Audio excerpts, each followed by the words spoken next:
Ok, pessoal, a gente está aqui com uma questão falando da força centrípeta. Então vamos lá então. Olha, a figura abaixo mostra um carro movendo-se num trecho de uma curva plana, horizontal e circular de raios 100 metros. Né? Admita que a aceleração da gravidade local seja de 10 metros por segundo ao quadrado e que o coeficiente de atrito entre os pneus e o asfalto seja 0,4.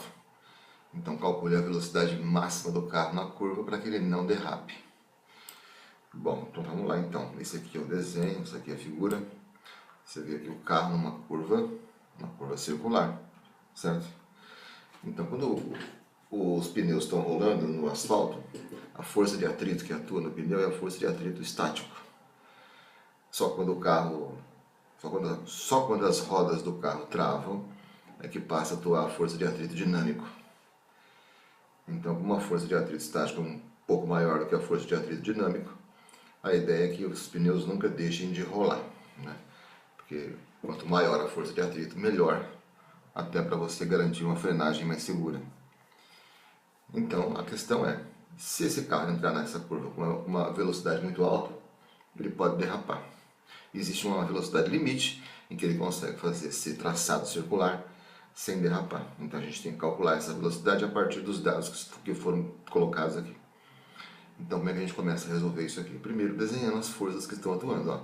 Você vai ter a força peso, que vai apontar para baixo, a força de contato, que é a força normal, o plano é horizontal, então a força peso e a força normal atuam na mesma direção, então uma acaba cancelando a outra, né?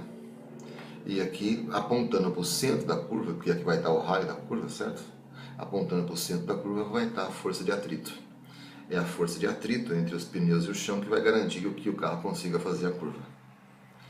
Então a gente começa como aqui? Primeiro, escrevendo aqui a força normal, né? A força normal, Fn, é igual à força peso. A força de contato é igual à força peso. E a força peso a gente sabe que é massa vezes gravidade, né? Aí escreve aqui a força de atrito, que é a força de contato, força normal, vezes o coeficiente de atrito. Sendo que a força normal, ó, Fn, é igual a mg. Então troco o Fn por mg, copio o μ, então o Fat fica mg vezes μ. A gente sabe que a resultante centrípeta é a massa que multiplica pela aceleração centrípeta. A resultante centrípeta é a soma das forças que estão atuando aqui na direção do raio, né? Na direção do centro aqui, ó. Então tem só a força de atrito que atua aqui apontando para o centro. Então a resultante centrípeta é a própria força de atrito, ó. A resultante centrípeta é a própria força de atrito, ó. A resultante centrípeta é o Fat. E a aceleração centrípeta é a velocidade ao quadrado que divide pelo raio. Então aqui no Fat você escreve mg_μ, ó. Fat eu apago e escrevo mg vezes μ, escrevo aqui no lugar do Fat. Copia m, v quadrado sobre r de volta, né? Aí você pode cortar a massa aqui dos dois lados, né? Uma cancela a outra. O raio vem para cá multiplicando aqui, vai ficar grμ igual a v quadrado. Aí você faz a raiz quadrada dos dois lados, ó, para poder cortar o expoente com a raiz. Então a velocidade máxima do carro na curva vai ser igual a raiz quadrada de grμ. Ó, gr vezes μ. G é a gravidade, R é o raio, μ é o coeficiente de atrito estático. Aqui, então, a gente consegue fazer o que aqui? Ó? Substituir, né? O G vale 10, a gravidade 10, ó, tá aqui no texto. G igual a 10. O raio da curva é de 100 metros, ó. Raio de 100 metros. 100 metros. Deixa eu ver, tá aqui, ó.